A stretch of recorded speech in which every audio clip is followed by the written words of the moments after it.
So, now that there's a new version of D&D, how many classes are they adding? None, actually. In fact, they kind of removed an option because artificers aren't even in the base player's handbook. Well, that's stupid as fuck. Barbarians, bards, clerics, druids, all the other ones except for ranger. Each of these classes fill a very specific purpose and role in D&D, and are all fun to play in their own right, but at least sometimes, I mean, for me anyways, there's a desire to play something that doesn't quite fit within any of these pre-existing molds. So, where does it leave us? I mean, sure, you could reflavor the aesthetic of one of these pre-existing classes to try and achieve what you're going for, or you could just play a homebrewed class. I'm certainly not telling you to try and go away and homebrew a D&D class from scratch, because that's a gargantuan amount of work and time and intelligence that I certainly don't have, so there's no way I could tell you to do that.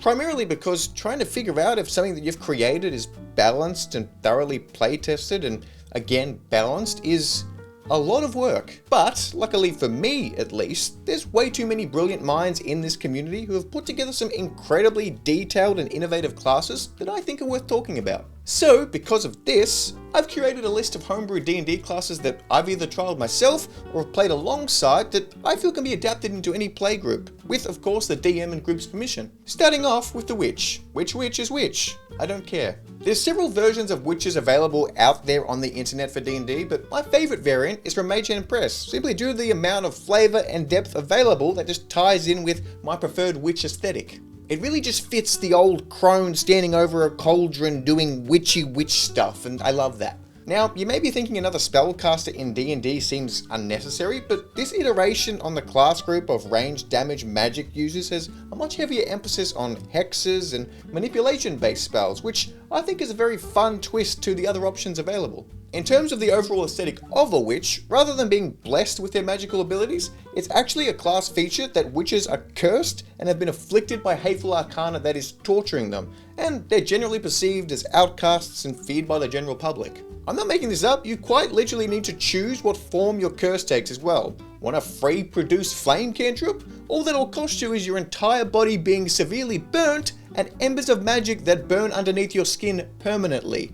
Seems like a good deal. In a very Sabrina the Teenage Witch sense, witches are also rarely seen without their familiars, which again just ticks the flavor box that I absolutely adore. You also have access to a much more extensive and exotic familiar list, which is also cool. In addition to all this, you'll get access to a unique witch spell list, a hex spell list, have extensive access to ritual casting, and you can cackle as a bonus action to extend the length of a hex. How does a witch cackle? What in the world was that? And just to round off the rest of the witch aesthetics, you can brew potions in a cauldron, engage in witchcrafting, but not to be confused with witchcraft, it's just quite literally a different crafting system for witches. You can fly around on a broom, enchant and create temporary witches' huts, and form and create your own witches' coven, and those who are inducted into your coven get access to some of your spells when they're within range of you. Literally every part of this class has been thought out to the minute degree, and running around cackling at the local townsfolk and bandits and being rewarded for it is something that you just need to experience.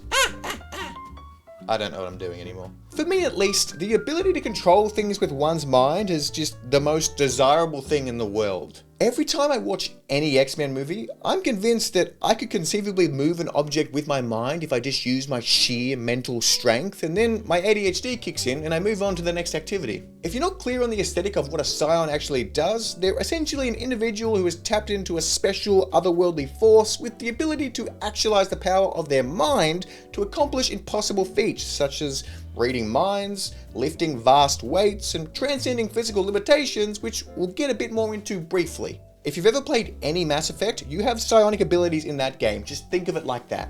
There's also a few Psion variants floating out across the web, but Kibbles Tasty definitely has the best version, and they're a pretty infamous D&D homebrewer because they're that good. So let's jump straight into some class features. Starting out at first level, you get access to your Psion archetype, which kind of ties in strongly with how you came to attain your psionic abilities. And there is a lot to choose from here. There's options ranging from elemental affinities, dangerous branches of psionics, meditative archetypes, and my personal favorite, Shaper's Mind, which is a Psion that specializes in materializing the thoughts in their imagination and projecting it out into the world. You think it, you see it. Whichever archetype you choose will shape your psionic discipline, such as gaining access to telekinesis or telepathy. These archetypes also give you access to different passive abilities and skills that can be enhanced by psi points, which functionally work the same as monks' key points or chi points, or what they're called focus points now. We'll just go with that. To bolster all of this, there's unique psionic spells you get to choose from, access to astral guardians, and starting at 14th level, you can allow your mind to run wild and let an astral army spring forth into reality. Isn't that cool? Now, go live your best Mass Effect or Magneto life and get your psionics on. What could be more fun than playing as a gritty, street-smart thug who only knows one thing and one thing only, and that thing is bare-knuckle brawling? Yes, I'm aware that monks exist, but there's never been a monk subclass that's really matched the vibe of, the Rocky Balboa type, or the guy that gets into street fights and just wins everything. Pugilists are awesome. Pugilists are described as living rough and tumble lives that leaves them full of determination and recklessness, either from overconfidence or desperation. Because of this, in a fight, they can channel this strength of character to dig deep and fight off foes with greater strength of numbers, arms, or armor, more than anyone would ever conceive possible. Let me make this clear, there's nothing magical about this class at all. It's not an esoteric or mystical energy that flows through them, or any kind of god or patron, but just the result of determination forged over a lifetime of hardship with a never say die attitude. You can teach someone how to fight, but you could never teach someone how to be a pugilist. So, how does a pugilist actually play mechanically? Pretty much, unarmed strikes and improvised weapons are your best friends, and at level 1 you get access to replace one of your unarmed strikes with a d6 damage dice, which scales as you level. You also get access to these things called moxie points, which is just the coolest named thing ever, which allow you to do these kind of pugilist maneuvers of sorts, like hitting enemies additional times by using features like the old one too. The flavor of every class feature is just chef's kiss. Without a doubt, my favorite aesthetic part of this entire class is at 3rd level when you get access to your subclasses, which are quite literally referred to as fight clubs. Just this once, we can talk about Fight Club. So let's rapid fire through them real quick. There's the Arena Royale Fight Club, which is quite literally a WWE style fighting persona complete with crowd rousing and signature moves that can stun your target. You can't see me because I stunned you. There's the Bloodhound Bruisers Fight Club, which is a much more perceptive and detective style subclass that kind of improves your attention and kind of spotting your opponent's weaknesses and taking the upper hand when they're down. The Dog and Hound Fight Club, which is kind of similar to a Beastmaster subclass of a Ranger. Gives the pugilist a little canine animal, probably one that was in dogfights because that just aesthetically ties in with everything. The best one, the Piss and Vinegar Fight Club. This subclass focuses on insults and dirty tricks to distract and weaken your enemies, because of course it does. The Squared Circle Fight Club. It's a little bit less exciting, but this one focuses on different ways of grappling and pinning down your enemies. And lucky last, the Sweet Science Fight Club, which focuses on fighting smarter rather than using just brute force, which kind of goes against my whole persona, but it's there if you want it. You know what I've always found lacking in D&D in general in their classes and subclasses? Pirates. And yes, swashbuckler rogues exist, but it's never fully scratched that entire itch for me and given me the full treasure hunting and ship sailing and drunken sea chanting that I've been looking for. But you know what will?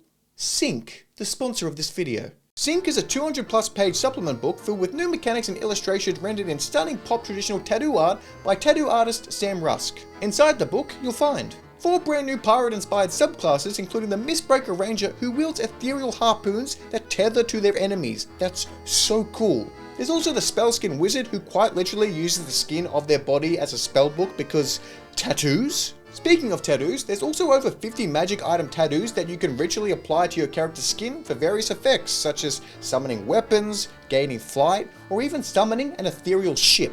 All of this was created by Johnny Stanton, Sam Rusk, and Riskavis in collaboration with the folk over at Hitpoint Press. There's so many great and talented people that have come together for this, it's actually incredible. Sync is genuinely the ultimate pirate and tattoo supplement for 5th edition D&D, and it's live on Kickstarter right now, so you can click on the link in my description. Now, back to the video. What's cooler than rising things from the dead? The correct answer is a lot of things, and I'd be really concerned if you said nothing. I have to admit, I've always loved the aesthetic of necromancy in fantasy forms, and although there are subclasses such as Wizard School of Necromancy, Druid Circle of Spores, or Oathbreaker Paladins because they can raise zombies and skeletons, all of these options have still left me feeling pretty unsatisfied in the necromancy department. Moser Red, apologies if I completely butchered the pronunciation of that name, has homebrewed a Necromancer class that aims to address these glaring oversights by offering an all-encompassing necrotic spellcaster to tickle the fancy of the more grim-natured audience. So with this version of the Necromancer, aesthetically, no matter the approach to combat, they seek to control life and death in all of its forms. Because of this, they have a natural knack for manipulating the life essences that flow in every living being, and is what drives each Necromancer to commit their nefarious or honourable acts. Did you hear that? Honourable. Necromancers don't have to be evil.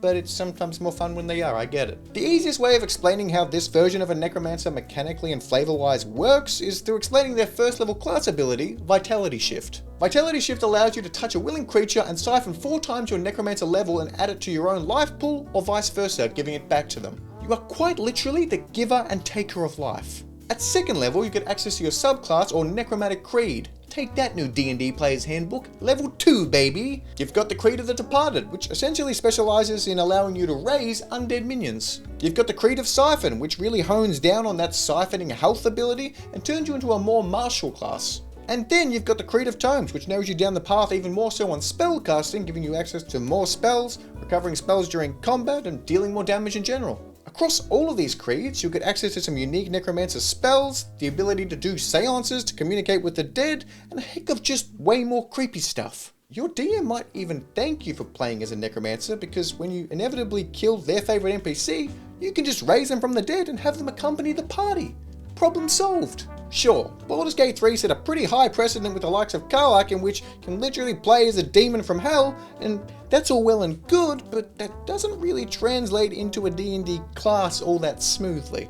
Well, unless of course you play as Matt Koval's Illrigger. To summarize them simply, in every conceivable way, Illriggers are the polar opposite of what a paladin represents, serving the lawful evil spectrum of the alignment chart and quite literally coming from hell. Serving as devout knights of the Nine Hells, they fuel their powers with infernal conduits, special fighting styles, and they can use their spell slots to put seals on targets that deal necrotic damage, because of course they can. To tie in with the hellishly intimidating nature of your Illrigger, at level 1 you'll get access to a class feature which allows you to change any dice roll relating to persuasion, deception, and intimidation to an 8 as a minimum. I mean, if I were talking to someone who'd quite literally come from hell to do a devil's bidding, it'd be pretty hard not to be persuaded or intimidated or terrified. Somewhat similar to the Necromancer we just covered, at level 1 you get access to a pool of dice that you can use to either give hit points to a friendly creature or siphon hit points from enemy creatures. To further tie in with the hellish nature of your Illrigger, instead of subclasses you'll gain access to diabolic contracts. Each of these relates to a different archdevil that your character would serve under, so kind of think of them just like warlock patrons if you're not following along. And these archdevil options are the Shadow Master.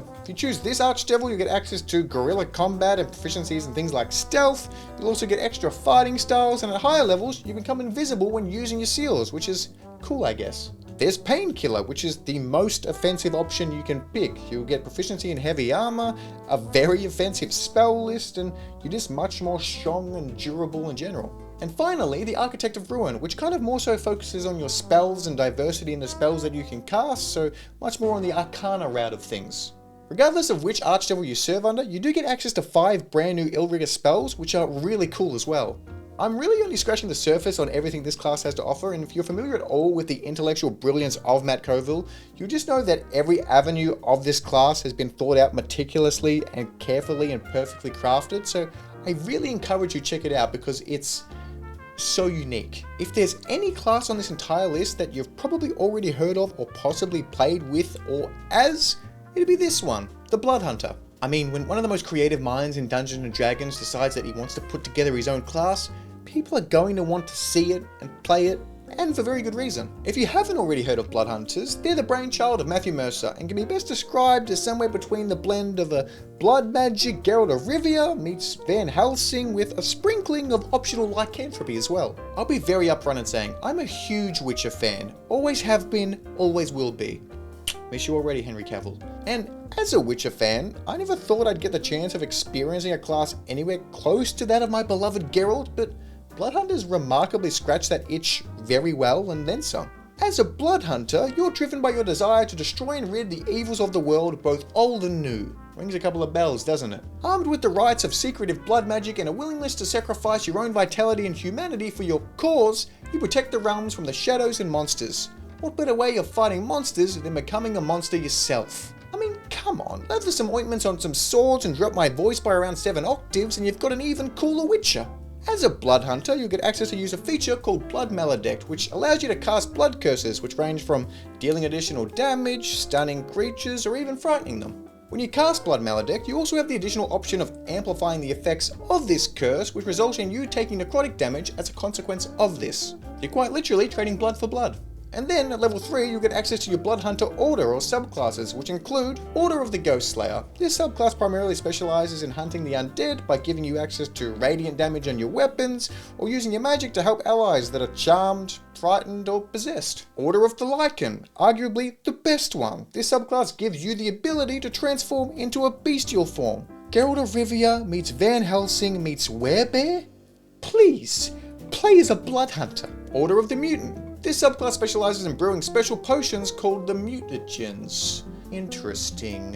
Geralt. And finally, Order of the Profane Soul, which kind of just gives you a patron and you kind of function very similarly to a warlock with the Bloodhunter features, so it's kind of an unofficial supported multi-class as a subclass, so cool. It might seem like I'm a little bit not in favor of how similar this is to The Witcher, but I am so here for this. I'm also really optimistic and hopeful that this will be adapted to the new player's handbook to see how it could potentially be improved with some of the updates they've made, but we'll see what happens. I like a few of the earlier mentioned subclasses. There's also a fair few variants of Shamans available throughout the D&D community, but my absolute favorite, and I feel the most on theme flavor-wise and mechanically, is Patty Cake's version. Patty Cake is such a cool username, good for you. I just personally find it to be the most balanced implementation of shamanism and shaman powers from other fantasy or cultures into the D&D setting. But of course, for those who aren't all that familiar, let's dive into the spiritual world of shamanism. With this interpretation of shamans, they gain their magical prowess directly from the spirits around them. Often, shamans harbor a deep respect for the dead and see their gifts as an obligation to help the spirits move on, with many using their powers for the living as well. This is either through restorative forces to help or wrathful forces enacting revenge. For example, at second level you get access to a class feature called Sixth Sense, which allows you to become aware if any creatures have died in a 30-foot area around you in the past day. You don't actually get to know how they died, but you do know what type of creature they were, so humanoid, beast, monstrosity, and you have advantage on charisma checks when trying to speak to that spirit as well. Also at second level, you gain access to summon a spirit animal, which mechanically just acts as a much more durable, proficient, and overall useful familiar at the cost of a point of exhaustion. And I think that makes sense. Gaining the companionship of a dead spirit who is going to accompany you potentially for the rest of your days would be rather exhausting. Additionally, when you choose your spirit animal, they get 2 spirit boons, which are essentially additional added features that they can offer, such as giving the help action, giving your party members advantage on death saves, or even gaining additional movement speed. Also, as you get higher level, your spirit animal gets access to even more of these boons, which is really cool. I mean, not to get too derailed, but spirit animals get almost cooler than ranger pets, and it's not even a pet-focused class.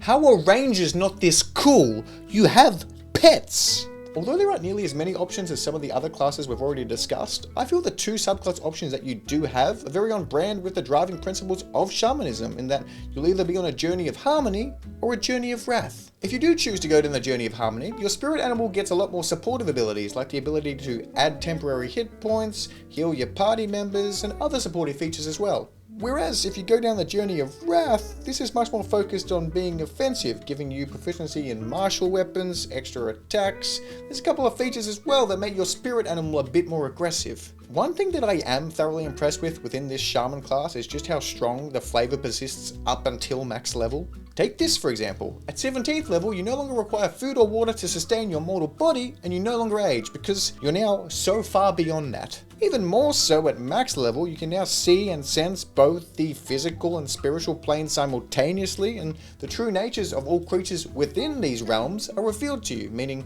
you can see their alignments. And you have unlimited uses of your Sixth Sense ability, so talk to all the spirits you want. You truly become one with the spirits, and it's rather beautiful.